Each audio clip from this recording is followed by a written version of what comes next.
জুবিন ক্ষেত্ৰত জাৰি কৰা হল এছঅপি অৰ্থাৎ সময়সীমা নিৰ্ধাৰণ কৰি দিয়া হল অনুৰাগীৰ বাবে কিমান সময়ত যাব পাৰিব অনুৰাগী সকল আৰু তাৰ পাছতে ফেসবুকত সাহিত্যিক ৰীতা চৌধুৰীয়ে মুখ্যমন্ত্ৰী হিমন্ত বিশ্ব শৰ্মাক উদ্দেশ্যে এখন মুকলি চিঠি লিখিলে আৰু সেই চিঠিত উল্লেখ কৰিছে যে ৰীতা চৌধুৰীয়ে কৈছে যিকোনো ধৰণৰ ঘটনা ঘটিব পাৰে জুবিন ক্ষেত্ৰত গতিকে এনে সিদ্ধান্ত লোৱাৰ পূৰ্বে আলোচনা কৰিব লাগিছিল আৰু এই যি ৰীতা চৌধুৰী মুকলি চিঠিৰ পিছতে মুখ্যমন্ত্ৰী পুনৰ কঠোৰ বাৰ্তা মুখ্যমন্ত্ৰীগৰাকীয়ে কৈছে উত্তেজিত কৰিব বিচৰা সকলৰ বিৰুদ্ধে লোৱা হ'ব একশন সাহিত্যিক ৰীতা চৌধুৰীয়ে জুবিন অনুৰাগীক উত্তেজিত কৰাৰ এতিয়া অভিযোগ উত্থাপন কৰিছে মুখ্যমন্ত্ৰী হিমন্ত বিশ্ব শৰ্মাই লগতে মুখ্যমন্ত্ৰীগৰাকীয়ে কৈছে ৰীতা চৌধুৰীৰ মন্তব্য মোৰ ভাল লগা নাই যি সকলে উত্তেজিত কৰিব বিচাৰিছে তেখেত সকলৰ বিৰুদ্ধে লোৱা হ'ব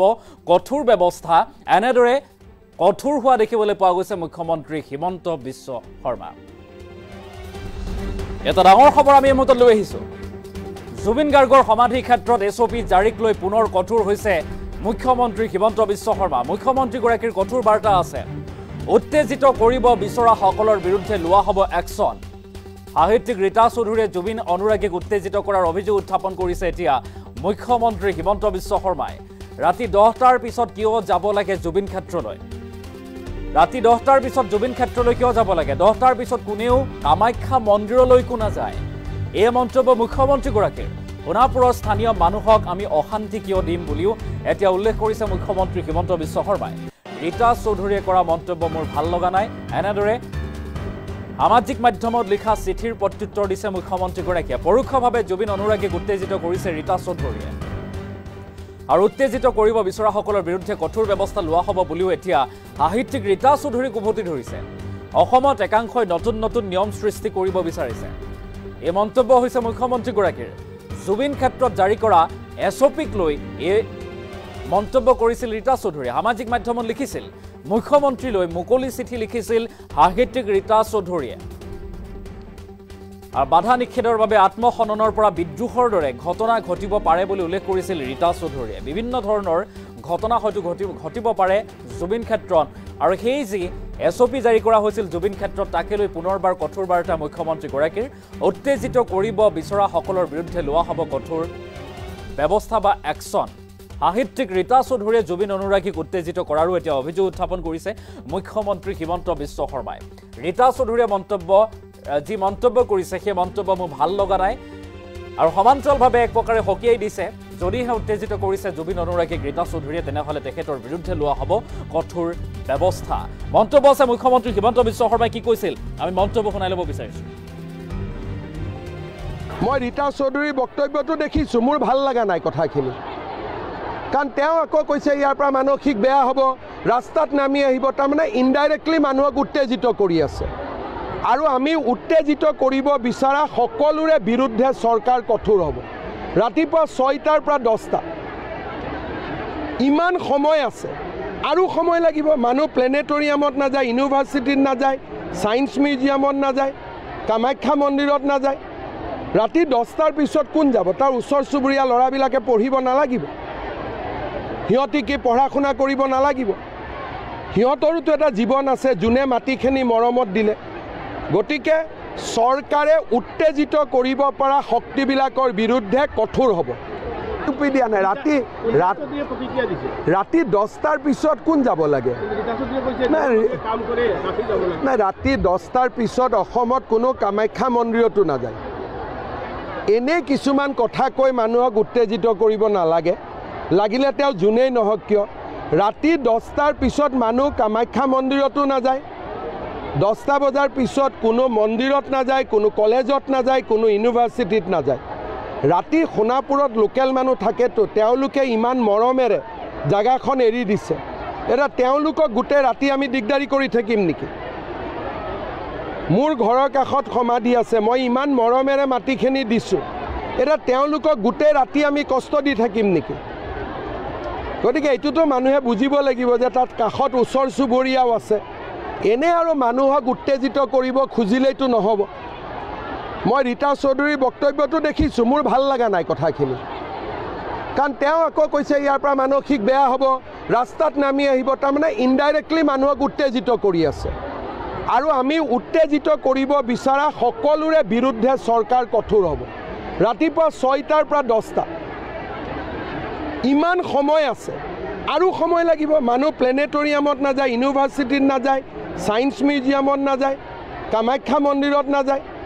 ৰাতি 10টাৰ পিছত কোন যাব তাৰ ওচৰ চুবুৰীয়া ল'ৰাবিলাকে পঢ়িব নালাগিব সিহঁতি কি পঢ়া শুনা কৰিব নালাগিব সিহঁতৰোতো এটা জীৱন আছে যোনে মাটিখিনি মৰমত দিলে গতিকে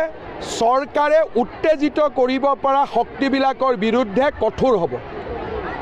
একমাহ মই মনে মনে আছিলোঁ তাৰ মানে এইটো নুবুজায় ভূপেন হাজৰিকা সমাধিটোতো 10টা বজাৰ পিছত কোনো নাযায় এইবিলাক অসমত কি নতুন নতুন নিয়ম আৰম্ভ কৰিব খুজিছে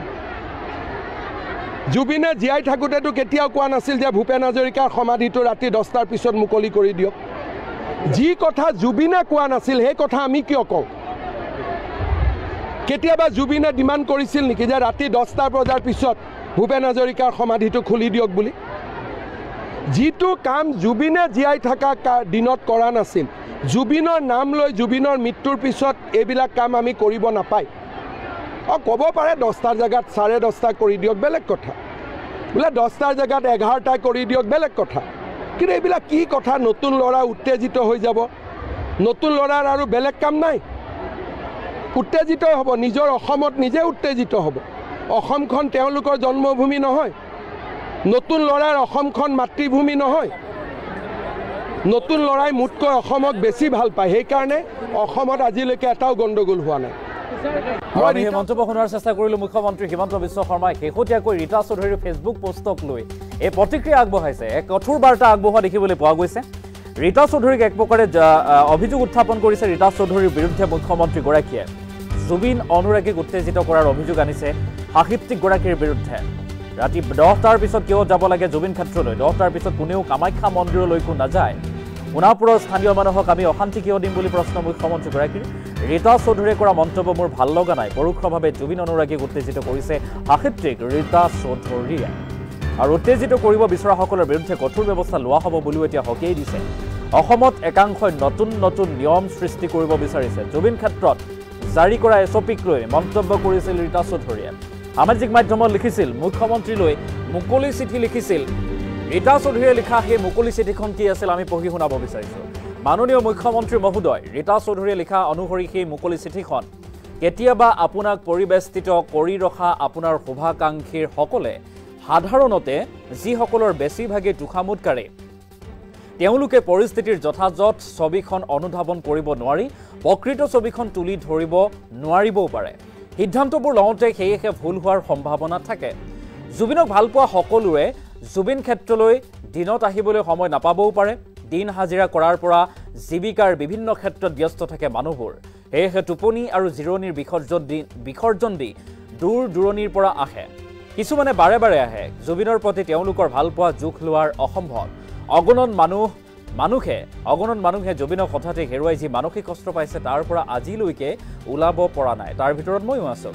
সমাজৰ অভিভাৱকসকলে মানুহৰ সেই কষ্টৰ উপক্ৰমৰ বাট বিচৰাহে সময় এয়া তাৰ সলনি জুবিন ক্ষেত্ৰত প্ৰৱেশৰ বাবে দিয়া বাধা নিষেধ জুবিনক ভাল পোৱা ল'ৰা ছোৱালীবোৰক জটিল মানসিক অৱস্থালৈ ঠেলি দিব পাৰে আত্মহননৰ পৰা বিদ্ৰোহলৈ যিকোনো ঘটনা ঘটিব পাৰে জনজাতিৰ প্ৰধান ৰাজ্যখনৰ বিভিন্ন পৰম্পৰাৰ কথাও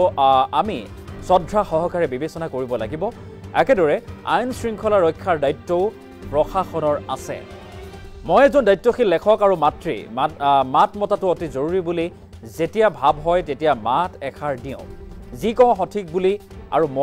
ময়ো কোৱাৰ প্ৰয়োজন আছে বুলি নিজে প্ৰত্যয়ন যোৱাৰ কথাহে কওঁ আৰু ঢৌত উঠি আনৰ নিৰ্দেশনা শুনি নকওঁ এই জটিল সময়ত সকলো ধৰণৰ ভয় ভাগি যোৱাকৈ বিষয়বোৰ আৰু বেছি জটিল কৰি নেপেলোৱাটোৱেই এই মুহূৰ্তৰ সঠিক সিদ্ধান্ত হ'ব বুলি মই ভাবোঁ আপুনি এজন পৰিপক্ক ৰাজনীতিক এবাৰ ভাবি চাব বুলি আশা কৰিলোঁ এনেদৰে সামাজিক মাধ্যম ফেচবুকত ৰীতা চৌধুৰীয়ে মুখ্যমন্ত্ৰী হিমন্ত বিশ্ব শৰ্মালৈ লিখিছিল এই মুকলি চিঠি আৰু সেই মুকলি চিঠি লিখাৰ পিছতে এতিয়া সাহিত্যিক ৰীতা চৌধুৰীক উভতি ধৰিছে মুখ্যমন্ত্ৰী হিমন্ত বিশ্ব শৰ্মাই মুখ্যমন্ত্ৰীগৰাকীয়ে জুবিন অনুৰাগীক ৰীতা চৌধুৰীয়ে উত্তেজিত কৰাৰ অভিযোগ উত্থাপন কৰি কৈছে উত্তেজিত কৰা সকলৰ বিৰুদ্ধে লোৱা হ'ব কঠোৰ ব্যৱস্থা বা একশ্যন আমি পুনৰবাৰ মুখ্যমন্ত্ৰীগৰাকীৰ সেই মন্তব্যটো শুনাব বিচাৰিছোঁ মই ৰীতা চৌধুৰীৰ বক্তব্যটো দেখিছোঁ, মোৰ ভাল লগা নাই কথাখিনি। কাৰণ তেওঁ আকৌ কৈছে ইয়াৰ পৰা মানসিক বেয়া হ'ব, ৰাস্তাত নামি আহিব, তাৰমানে ইনডাইৰেক্টলি মানুহক উত্তেজিত কৰি আছে। আৰু আমি উত্তেজিত কৰিব বিচৰা সকলোৰে বিৰুদ্ধে চৰকাৰ কঠোৰ হ'ব। ৰাতিপুৱা 6টাৰ পৰা 10টা, ইমান সময় আছে, আৰু সময় লাগিব। মানুহ প্লেনেটৰিয়ামত নাযায়, ইউনিভাৰ্চিটিত নাযায়, ছায়েন্স মিউজিয়ামত নাযায়, কামাখ্যা মন্দিৰত নাযায়। ৰাতি 10টাৰ পিছত কোন যাব? তাৰ ওচৰ চুবুৰীয়া ল'ৰাবিলাকে পঢ়িব নালাগিব? সিহঁতি কি পঢ়া শুনা কৰিব নালাগিব? সিহঁতৰোতো এটা জীৱন আছে, যোনে মাটিখিনি মৰমত দিলে। গতিকে চৰকাৰে উত্তেজিত কৰিব পৰা শক্তিবিলাকৰ বিৰুদ্ধে কঠোৰ হ'ব। টুপি দিয়া নাই, ৰাতি 10টাৰ পিছত কোন যাব লাগে? নাই, ৰাতি 10টাৰ পিছত অসমত কোনো কামাখ্যা মন্দিৰতো নাযায়। এনেই কিছুমান কথা কৈ মানুহক উত্তেজিত কৰিব নালাগে, লাগিলে তেওঁ যোনেই নহওক কিয়। ৰাতি 10টাৰ পিছত মানুহ কামাখ্যা মন্দিৰতো নাযায়, 10টা বজাৰ পিছত কোনো মন্দিৰত নাযায়, কোনো কলেজত নাযায়, কোনো ইউনিভাৰ্চিটিত নাযায়। ৰাতি সোণাপুৰত লোকেল মানুহ থাকেতো, তেওঁলোকে ইমান মৰমেৰে জেগাখন এৰি দিছে। এতিয়া তেওঁলোকক গোটেই ৰাতি আমি দিগদাৰি কৰি থাকিম নেকি? মোৰ ঘৰৰ কাষত সমাধি আছে, মই ইমান মৰমেৰে মাটিখিনি দিছোঁ, এতিয়া তেওঁলোকক গোটেই ৰাতি আমি কষ্ট দি থাকিম নেকি? গতিকে এইটোতো মানুহে বুজিব লাগিব যে তাত কাষত ওচৰ চুবুৰীয়াও আছে। এনে আৰু মানুহক উত্তেজিত কৰিব খুজিলেইতো নহ'ব। মই ৰীতা চৌধুৰীৰ বক্তব্যটো দেখিছোঁ, মোৰ ভাল লগা নাই কথাখিনি।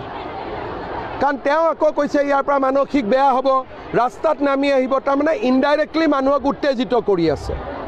আৰু আমি উত্তেজিত কৰিব বিচৰা সকলোৰে বিৰুদ্ধে চৰকাৰ কঠোৰ হ'ব। ৰাতিপুৱা 6টাৰ পৰা 10টা, ইমান সময় আছে, আৰু সময় লাগিব। মানুহ প্লেনেটৰিয়ামত নাযায়, ইউনিভাৰ্চিটিত নাযায়, ছায়েন্স মিউজিয়ামত নাযায়, কামাখ্যা মন্দিৰত নাযায়। ৰাতি 10টাৰ পিছত কোন যাব? তাৰ ওচৰ চুবুৰীয়া ল'ৰাবিলাকে পঢ়িব নালাগিব?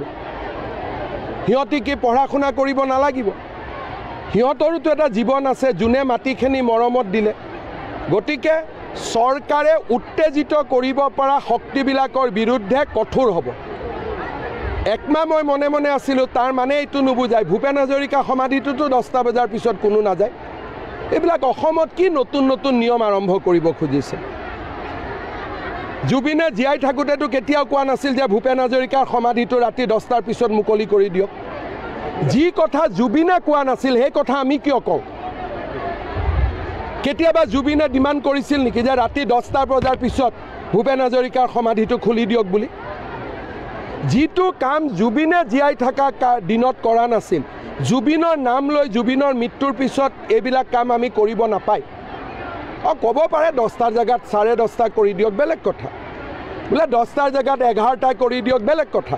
কিন্তু এইবিলাক কি কথা? নতুন ল'ৰা উত্তেজিত হৈ যাব, নতুন ল'ৰাৰ আৰু বেলেগ কাম নাই, উত্তেজিত হ'ব। নিজৰ অসমত নিজে উত্তেজিত হ'ব। অসমখন তেওঁলোকৰ জন্মভূমি নহয়, নতুন ল'ৰাৰ অসমখন মাতৃভূমি নহয়। নতুন ল'ৰাই মোতকৈ অসমক বেছি ভাল পায়, সেইকাৰণে অসমত আজিলৈকে এটাও গণ্ডগোল হোৱা নাই।